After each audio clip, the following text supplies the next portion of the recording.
बिस्मिल्लाहिर्रहमानिर्रहीम। अस्सलामुअलैकुम। आज एक नए वीडियो लेक्चर के साथ मोहम्मद साजिद। हमारी सीरीज़ चल रही थी सेल साइकिल, जिसमें हमने डिफरेंट वीडियो लेक्चर्स में डिस्कस किया कि why cell cycle takes place, what happen during cell cycle, what are the different phases of interface and regulation of cell cycle.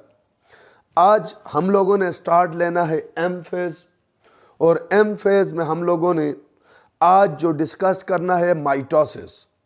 तो याद रखें, आज हम लोग बिल्कुल बेसिक्स ऑफ माइटोसिस को डिस्कस करेंगे।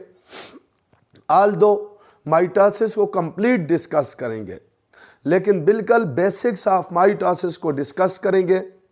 और फिर इंशाअल्लाह लजीज जब एक दफ़ा बेसिक माइटोसिस का स्केच आपके माइंड में डेवलप्ड हो जाएगा, तो फिर इंशाअल्लाह लजीज हम हर स्टेप को one by one upcoming video lecture में इंशाअल्लाह लजीज एलोबरेट करेंगे।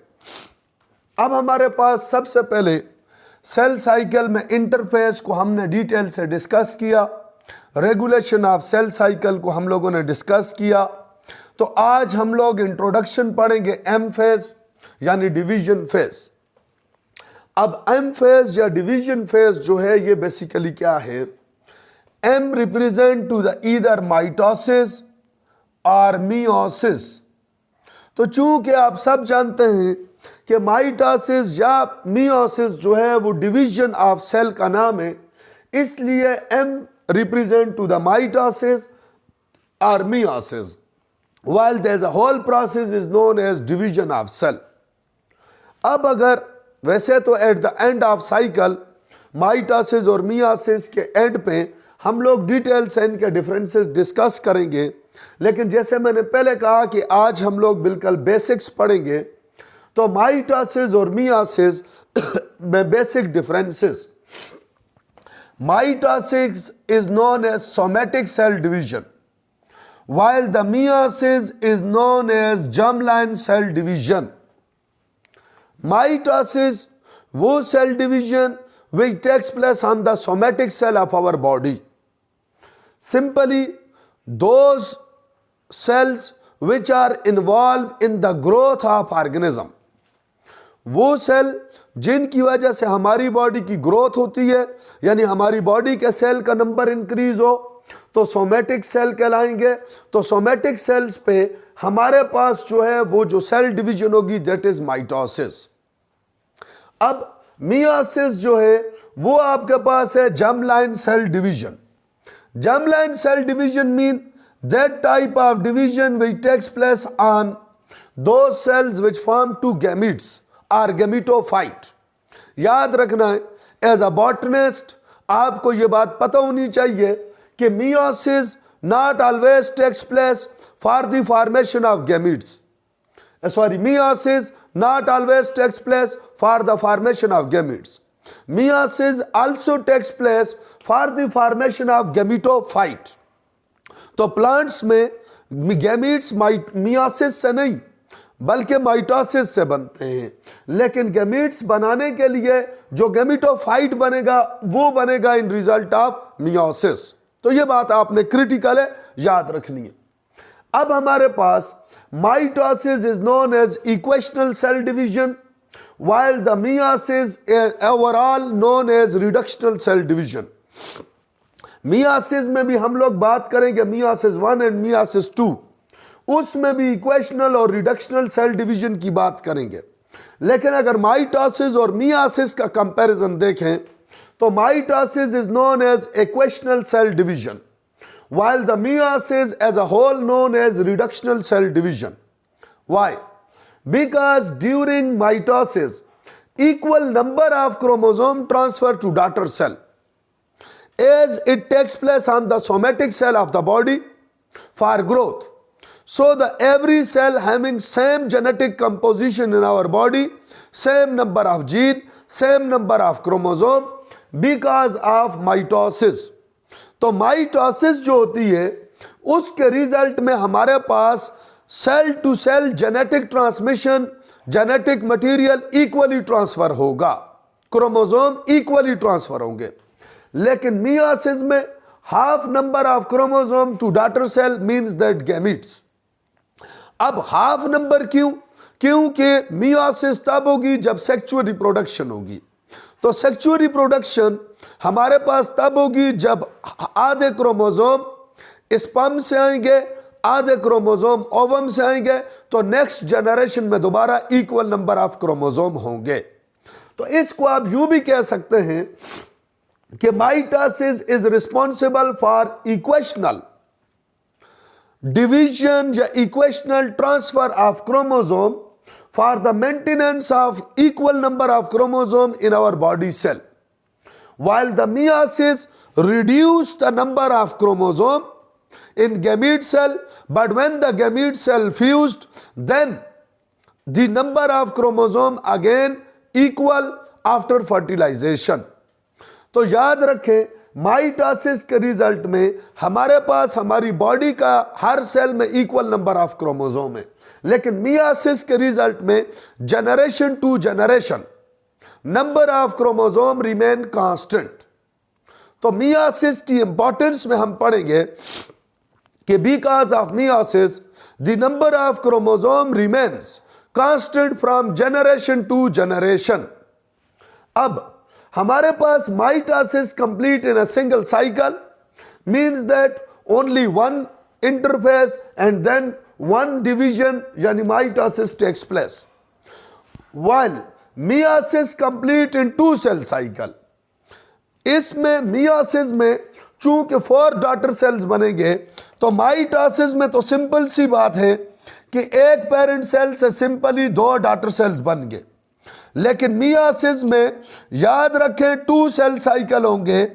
पहले एक पेरेंट सेल से 2 डॉटर सेल बनेंगे और फिर दोनों पे दोबारा सेल साइकिल होकर इससे भी 2 डॉटर सेल बनेंगे, इससे भी 2 डॉटर सेल बनेंगे। तो इसलिए आपने टिपिकली नाम सुना होगा मियोसिस 1 एंड मियोसिस 2।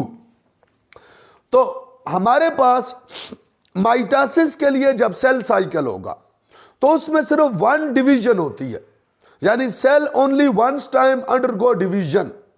लेकिन जब मियोसिस होगी तो उसमें सेल के ऊपर 2 टाइम डिवीजन होती है और as a whole 3 cell divisions होती हैं। जरा देखें, ये जो है एक सेल एक दफा डिवाइड हुआ तो 2 डॉटर सेल, फिर ये सेल ए अगेन डिवाइड हो रहा है तो इसके 2 डॉटर सेल, ये सेल बी अगेन डिवाइड हो रहा है तो इसके 2 डॉटर सेल। तो ओवरऑल 3 दफा डिवीजन होगी for the completion of meiosis. Here anyhow इन चीजों को हम लोग जो है at the end of mitosis and meiosis, जब आप इस टॉपिक को पढ़ लेंगे फुल डिटेल से तो हम फर्दर एलोबरेट करेंगे। लेकिन आज जो हम लोग बेसिक टॉपिक डिस्कस करेंगे वो है माइटोसिस। एक इंटरेस्टिंग बात याद रखिए कि ये जो वर्ड है माइटोसिस, वैसे टिपिकली तो हम माइटोसिस कहते हैं सेल डिवीजन को, जिसमें दोनों स्टेप्स होते हैं कैरियोकाइनेसिस और साइटोकाइनेसिस। लेकिन जो वर्ड माइटोसिस है, the word mitosis represent to the nucleus division, ये बात याद रखनी है। इसलिए बहुत सारी बुक्स में जब आप डिवीजन फेज पढ़ेंगे तो उसमें एक लिखा होगा माइटोसिस और दूसरा लिखा होगा साइटोकाइनेसिस। टिपिकली तो हम माइटोसिस में दोनों चीजें पढ़ लेते हैं, means that karyokinesis and cytokinesis. लेकिन technically the term mitosis represent to the karyokinesis means that the division of nucleus.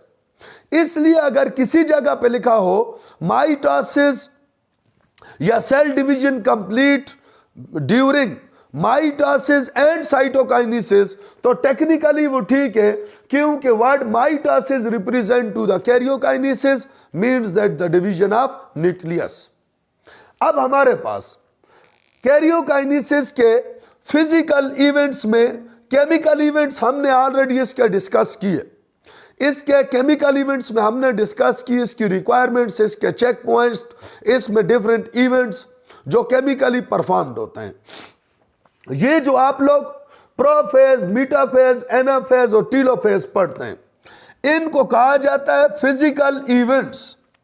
ये आपके पास वो इवेंट्स हैं जो अंडर माइक्रोस्कोप ऑब्जर्व हो सकते हैं।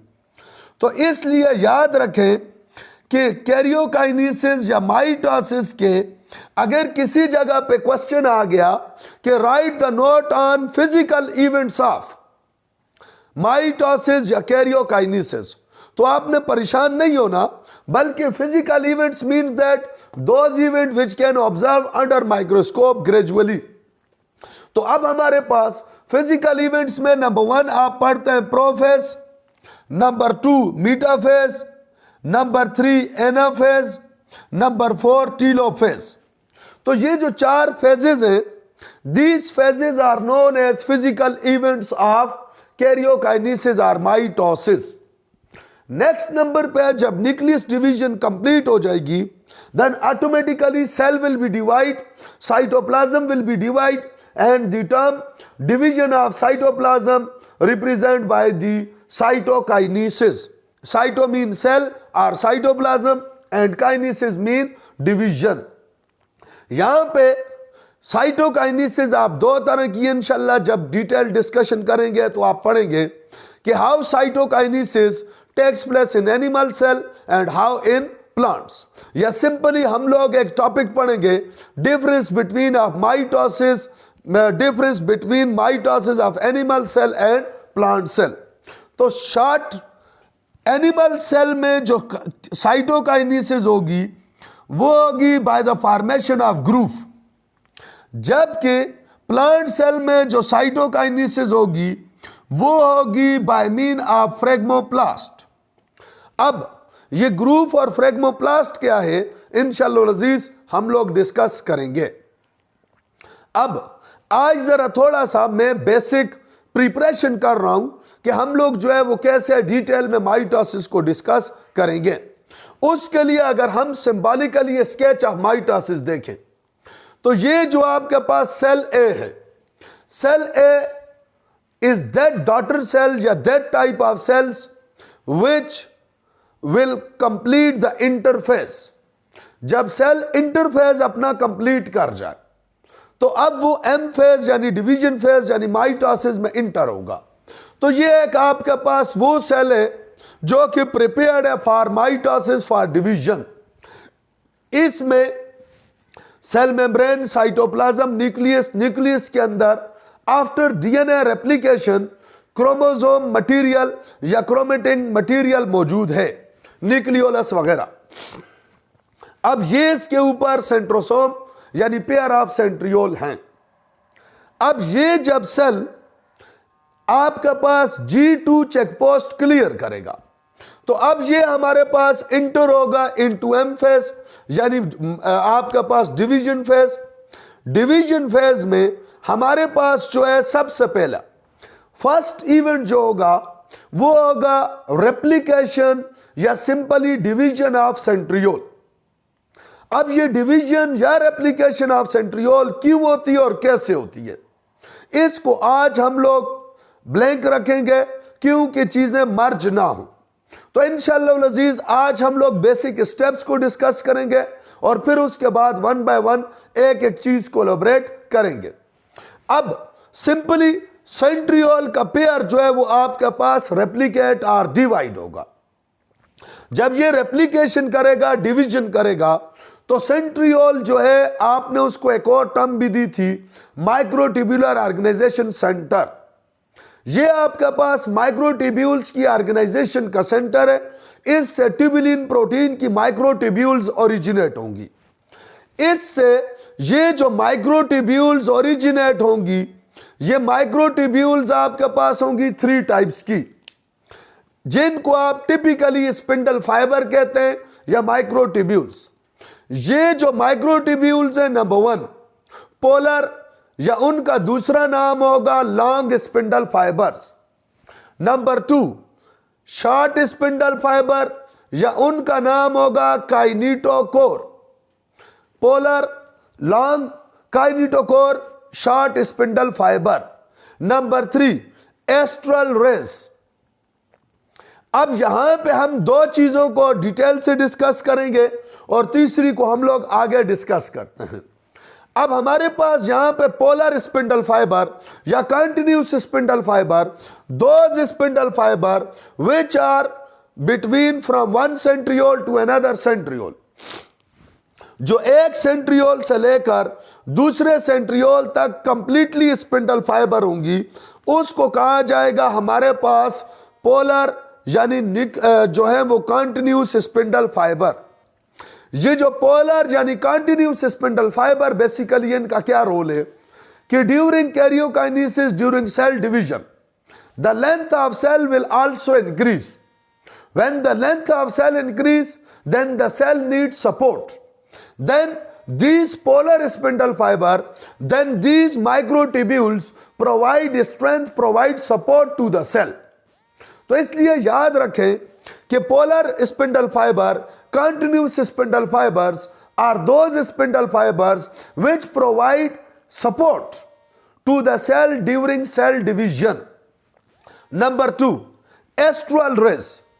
बहुत सारे बच्चों को एस्ट्रल रेज की फंक्शन का प्रॉब्लम होता है कि why astral rays form when the small tubules originate from a centriole and centriole become star shape because of small microtubules known as aster, and these microtubules are known as astral rays. These astral rays are basically responsible for the plane of cleavage, for the plane of cytokinesis. तो याद रखें यहां पे ये जो astral raise हैं, इनका basically काम ये है कि सेल के ऊपर जब साइटोकाइनेसिस होगी तो किस प्लेन में होगी। तो astral rays are responsible to determine the plane of cleavage, to determine the plane of group formation, to determine the plane of cytokinesis on cell division. जहां तक बात है काइनेटोकोर, काइनेटोकोर स्पिंडल फाइबर को kinetochore कहते क्यों है और इनका काम क्या है अभी हम देखते हैं। तो ये आपके पास है प्रोफेज। प्रोफेज में आपके पास number 1, centriole will be divide और replicate and migrate to their opposite pole. Spindle fiber formation takes place, लेकिन एक बात को याद रखना है, the spindle fibres are not clearly visible during prophase, although formation of spindle fiber takes place during prophase, but the visibility of spindle fiber is not clearly during prophase.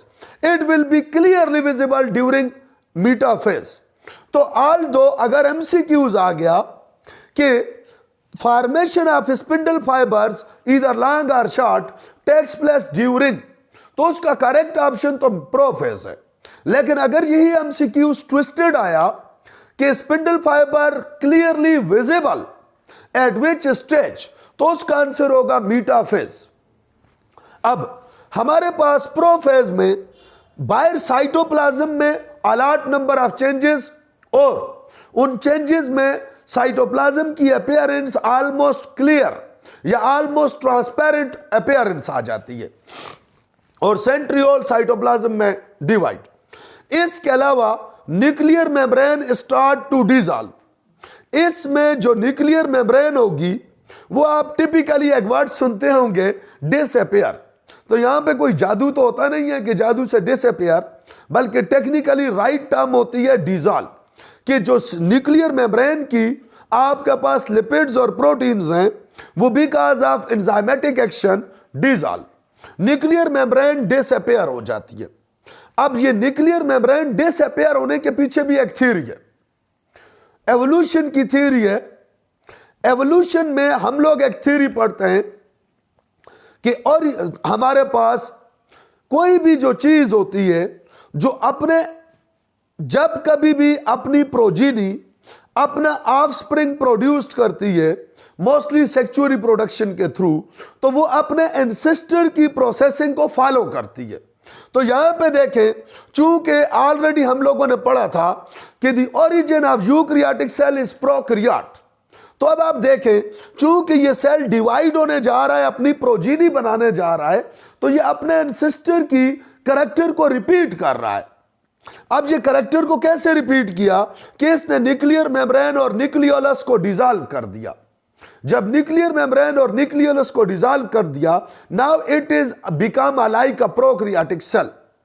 Aldous ये prokaryotic cell नहीं है, लेकिन मैं आपको वो evolution की theory कि आपका पास recapitulation of any organism on the basis of ontogeny for phylogeny, तो वो जो आपका पास थ्योरी है सिंपली शॉर्टकट में कि ये यूकैरियोट सेल जो है प्रोकैरियोटिक सेल से बना है, तो प्रोकैरियोटिक सेल की तरह ये भी अपनी डिवीजन के दौरान दोबारा प्रोकैरियोटिक कैरेक्टर में कन्वर्ट होगा। ये जो थ्योरी आगे इंशाअल्लाह अजीज हम लोग इसे डिटेल से डिस्कस करेंगे, मुझे लगता है अभी आपके लिए मुश्किल हो जाएगा। तो अब यहां पे प्रोफेज में नेक्स्ट इवेंट क्या होगा कि द क्रोमोसोम स्टार्ट क्वाइलिंग। यहां पे आप देखें तो क्रोमोसोम जो है वो बड़े डिस्पर्स थे और अनक्वाइल्ड थे ड्यूरिंग इंटरफेस। इंटरफेस में क्रोमोसोम अनक्वाइल्ड है, हाईली अनक्वाइल्ड, लेकिन प्रोफेज में इनकी क्वाइलिंग स्टार्ट हो जाएगी। अगेन याद रखना है coiling start during almost G2 phase and continue during prophase. Prophase में ये आपका पास क्वाइलिंग कंटिन्यू रहेगी, but coiling not complete, but condensation not complete during prophase, it will be complete during metaphase. इस बात को याद रखना है कि जिस तरह spindle fibres are clearly visible during metaphase, similarly chromosomes are clearly visible during metaphase because the complete coiling, complete condensation of chromosome takes place during metaphase। अब प्रोफेज में जब ये आपके पास सेंट्रियोल माइग्रेट करके आएंगे टुवर्ड्स अपोजिट पोल, अब जब जहां पे आपके पास इनकी माइग्रेशन हो गई यानी इन्होंने मूवमेंट की आपके पास टुवर्ड्स अपोजिट पोल, तो इनकी अब स्पिंडल फाइबर्स अटैच्ड होंगी with centromeric position of chromosome. कौन सी स्पिंडल फाइबर अटैच्ड होंगी? काइनेटोकोर। काइनेटोकोर स्पिंडल फाइबर्स को काइनेटोकोर स्पिंडल फाइबर कहते क्यों हैं? Short spindle fibres why called as kinetochore spindle fibres because these short spindle fibers attached on the centromere of chromosome at where protein is known as kinetochore। जो chromosome का centromere होता है उस centromere में जो प्रोटीन होती है उस प्रोटीन का नाम है काइनेटोकोर। तो as spindle fibre attached with the centromeric protein of chromosome which is known as kinetochore, because of this protein these spindle fibers are known as kinetochore protein, kinetochore spindle fibers। अब जब attachment होगी तो metaphase start हो जाएगा। Metaphase में ये chromosome आपस में बिल्कुल इक्वेटर के ऊपर अरेंज हो जाएंगे। मेटाफेज में हमारे पास जो सबसे मेजर इवेंट है कि डिस्पर्सल क्रोमोसोम जो है डिस्पर्स क्रोमोसोम वो इक्वेटर के ऊपर अलाइंड हो जाएंगे, बिल्कुल सेंटर के ऊपर जो है वो आपके पास क्या हो जाएंगे? अलाइंड। अब मेटाफेज में condensation 100% complete almost and this network then the microtubular arrangement are simply spindle fiber will be clearly visible. अब जब ये अटैचमेंट हुई तो अटैचमेंट के बाद हमारे पास एनाफेज में क्रोमोसोम जो है वो ब्रेक होगा फ्रॉम सेंट्रोमेरिक पोजीशन। याद रखें ये जो क्रोमोसोम होता है ये होता है बिफोर रेप्लिकेशन। जब इसकी रेप्लिकेशन हो जाए तो ये एक्स शेप तब बनता है।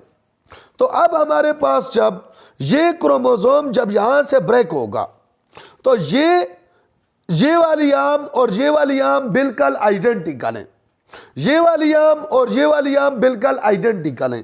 तो जब क्रोमोसोम यहां से ब्रेक होगा तो क्रोमोसोम जब ब्रेक हुआ from kinetochore position from centromeric position, तो now this will be called as daughter chromosome. Daughter chromosome simply mean before DNA replication.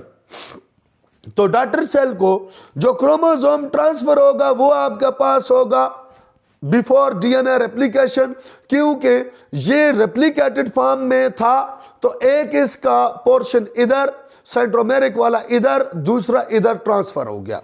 जैसे ये आपके सामने है। अब जब ये यहां से ब्रेक होगा तो ये वाला पोर्शन इधर इस पोल पे, ये वाला पोर्शन इधर, ये और ये दोनों आइडेंटिकल है, ये और ये दोनों आइडेंटिकल है। अब इसको आप कहेंगे डॉटर क्रोमोसोम, इसको कहेंगे डॉटर क्रोमोसोम। तो ड्यूरिंग एनाफेज हमारे पास chromosome will be segregate from each other from centromeric position and form the daughter chromosome. During telophase, the chromosome will be reached to their poles. ये जो chromosome थे, ये daughter chromosome, वो अपने अपने पोल्स पे पहुंच जाएंगे।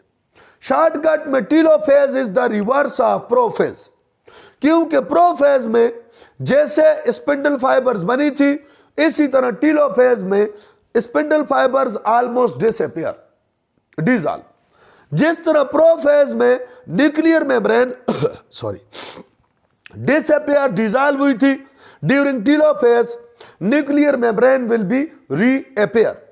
जिस तरह प्रोफेज में न्यूक्लियोलस डिसअपियर या dissolve, during telophase nucleolus will be reappear. तो ये जो जेनेटिक मटेरियल होगा, टीलोफेज का नाम ही टीलोफेज बिकॉज ऑफ पोल है कि पोल्स के ऊपर from single nucleus to 2 nuclei बन जाएंगे। तो अब देखें, जब हमने सेल लिया था तो उसका सिंगल न्यूक्लियस था, लेकिन टीलोफेज तक फिजिकली इवेंट से गुजरते हुए अब इस सेल में 2 न्यूक्लियाई हैं। तो ये जो 2 न्यूक्लियाई फॉर्मेशन है, this step is technically known as mitosis और सिंपली नोन एज कैरियोकाइनेसिस, कि न्यूक्लियस की डिवीजन हो गई है। अब हमारे पास जब टीलोफेज होगा तो टीलोफेज के बाद सेल का साइज बढ़ जाएगा, 2 न्यूक्लियस बन जाएंगे। तो यहां से सेंटर से जो सेल मेम्ब्रेन है वो माइग्रेट करेगी इनवर्ट और ग्रूव बनाएगी। ये ग्रूव जूं जूं कंप्लीट होता जाएगा तो single cell will be divide into 2 cells या 2 डॉटर सेल्स। ये जब 2 डॉटर सेल्स बन गए तो अब हमारे पास कंप्लीट हो चुकी है माइटोसिस। अब यहां तक था हमारे पास बेसिक इंट्रोडक्शन ऑफ माइटोसिस, लेकिन अगर ग्रूव नहीं है, सिंपली फ्रेगमोप्लास्ट की बात भी कर लेते हैं जो कि प्लांट्स में होती है। अगर ग्रूव नहीं है तो प्लांट्स के केस में हमारे पास 2 न्यूक्लियस के दरमियान गोल्जी बॉडी के थ्रू बनती है एक लेयर जिसका नाम होता है फ्रेगमोप्लास्ट। वो फ्रेगमोप्लास्ट जो है वो लेयर जब इसके दरमियान डेवलप्ड होती है तो इस फ्रेगमोप्लास्ट की वजह से बजाय फिजिकली सेपरेशन ऑफ 2 सेल के पार्टीशन बिटवीन 2 सेल हो जाती है। तो इसको हम लोग पढ़ेंगे इंशाअल्लाह अजीज under the heading of phragmoplast formation. तो आज जो था वो basically basic introduction to mitosis था। होपफुली आपने लर्न किया होगा, लेकिन इसमें हर इवेंट सेंट्रियोल डिवीजन होती है, व्हाई एंड हाउ। क्रोमोसोम की कंडेंसेशन होती है, व्हाई एंड हाउ। क्रोमोसोम की अटैचमेंट होती है from centromeric position, why and how. Chromosome की स्प्लिटिंग होती है from centromeric position, why and how. Chromosome poles की तरफ माइग्रेट होते हैं, why and how. Reformation of nuclear membrane होती है, व्हाई एंड हाउ। इंशाअल्लाह अजीज हमारी upcoming continuous series of lecture होगी। होपफुली इंशाअल्लाह अजीज आप लोग बात को समझेंगे। Thank you very much.